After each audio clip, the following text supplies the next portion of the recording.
अब हम लोग चार, जैसा कि हम लोग आइडेंटिफाई किया है, science, social science, mathematics and language के कंटेंट जो स्कूल में पढ़ते हैं के बारे में थोड़ी सी चर्चा करेंगे।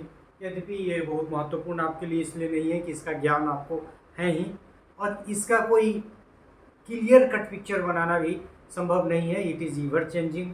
हाँ, कुछ चीज़ें ऐसी हैं जो परमानेंट है, लेकिन जैसा कि हमने शुरू में कहा, यदि हम सोशल साइंस की बात करते हैं तो सोशल साइंस और विज्ञान बना के प्राइमरी स्टेज में ईवीएस का कंसेप्ट है। मैथमेटिक्स में भी नंबर वगैरह का जो बेसिक कंसेप्ट है उसी को डाला जाएगा, फिर धीरे धीरे वो स्पेस की तरफ जाएगा, फिर और प्योर मैथमेटिक्स के आस्पेक्ट उसमें आ जाएंगे। भाषा में भी ग्रामर का भी थोड़ा बहुत कंसेप्ट होगा। पहले तो रचना की ही बात होगी, फिर ग्रामर आएगा और ग्रामर की थोड़ी सी मात्रा होगी। उसी तरह से सामाजिक विज्ञान में भी पहले तो एक common aspect of social science, फिर धीरे धीरे स्पेशलाइजेशन की तरफ, सिविक्स, थोड़ा थोड़ा सा इकोनॉमिक्स। और इकोनॉमिक्स वगैरह आप वैसे भी जानते हैं कि जनरली 10th वगैरह तक तो कम ही पढ़ाते हैं। उस जो प्योर इकोनॉमिक्स का कंसेप्ट है वो शायद ही कहीं होता है, और यदि होता भी है तो वो 8th 9th 10th में ही ज़्यादा होता है।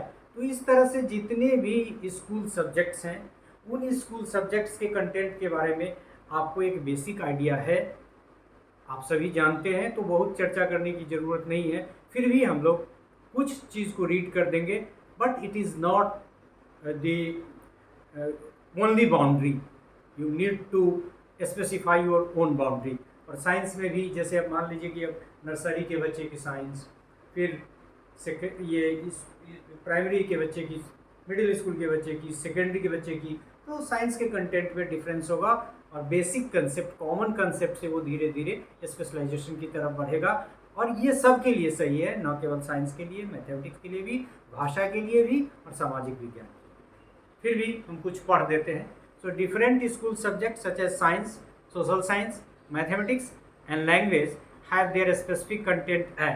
यदि हम साइंस की बात करें, शुरू के दिनों में scientific literacy, science in everyday situation, understanding the world around the learners, socio scientific issues शुरू के दिनों में, sources in and outside schooling, science as a way of knowing, thinking and acting, matter in our surroundings, atoms and molecules, diversities in living organisms, forces and laws of motion, work and energy, natural resources and its management, improvement in food resources, acid and chemical reaction, metal and non-metal, life processes, how do organisms produce, heredity and evolution, electricity, scientific research and innovation, and many more। तो हम कह सकते हैं कि जैसे science का basic concept क्या है, साइंस में क्या क्या होता है, मोटा जो हमारा अपना मोटा मोटी आइडिया क्या है, उसमें फिजिक्स होगा, केमिस्ट्री होगा, उसमें बायोलॉजी होगा, थोड़ा पार्ट ज्योग्राफी का भी होगा। और इन सब को यदि मिला दें तो सबसे ज़्यादा कहा जाता है कि छोटे बच्चे को तो इन्वायरमेंट की जानकारी दीजिए, तो बायोलॉजी, फिजिक्स, साइंस सब मिला के कंसेप्ट होगा। लेकिन यदि हम आधार माने, थोड़ी फिजिक्स की जानकारी, स्पेसिफिक नहीं, जनरल फॉर्म में केमिस्ट्री की जानकारी, बॉटनी, जूलॉजी की जानकारी, इन्वायरमेंट की जानकारी, मुख्य रूप से ये प्राइमरी लेवल पे। लेकिन जैसे ही हम 9th 10th या सेकेंडरी लेवल पे जाएंगे तो सबको अलग अलग थोड़ा थोड़ा डालना पड़ेगा। और फिर फिजिक्स का भी जो कंटेंट होगा तो उसमें जनरल फिजिक्स का कंटेंट होगा, फिर हीट या थर्मोडायनेमिक्स का कंसेप्ट होगा, और जितने भी ब्रांचेज हैं फिजिक्स के सबके बेसिक कंसेप्ट होंगे। और फिर वो आगे बढ़ते चले जाएंगे तो और स्पेसिफिक होता चला जाएगा। उसी तरह से बायोलॉजी के भी स्पेसिफिक कंसेप्ट हो जाएंगे। 9th 10th में अलग हो सकता है बायोलॉजिकल साइंस का। और इसके लिए आप देखेंगे कि एनसीईआरटी ने जो 9th 10th का पाठ्यक्रम उसको देखें, 8th की जो किताब है उसमें देखें, तो उससे भी आपको काफ़ी आइडिया हो जाएगा। और यदि इस कंटेंट को आप समझना चाहिए तो आप वहाँ से भी, या बिहार टेक्स्ट बुक पब्लिकेशन की जो किताब है वहाँ से भी आप आइडिया ले सकते हैं। तो यद्यपि हमने कुछ पढ़ा, लेकिन ये बहुत मीनिंगफुल नहीं है।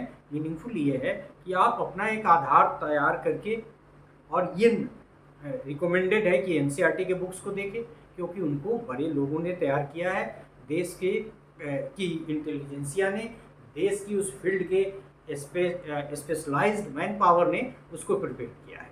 Same is true with respect to Bihar board जो है उसका टेक्स्ट बुक पब्लिकेशन की जो किताबें हैं, तो वहाँ से आप देख सकते हैं कि क्लास 1 के विज्ञान की किताब में क्या है, 2 में क्या है, या उससे नीचे की किताब जो अभी हाल के दिनों में डेवलप होने वाली है, क्योंकि वो स्कूल एजुकेशन का पार्ट बना है नेशनल एजुकेशन पॉलिसी के माध्यम से, चाहे वो विज्ञान में हो या भाषा में हो, उसको भी ऐड करना है, तो वहाँ से आप आइडिया पिक कर सकते हैं। लेकिन आप भविष्य के करिकुलम कंस्ट्रक्टर हैं, तो आपको इसका ज्ञान होना चाहिए कि साइंस यदि हम पढ़ा रहे हैं 1 में तो क्या डालें, 2 में क्या डालें, 9th में क्या डालें, 10th में क्या डालें, like that. So this is all about this part of the lecture in which we discussed about the content of school subjects in terms of science, और फिर देखा एसिड वगैरह, तो केमिस्ट्री का चला गया, फिर और भी चीज़ें।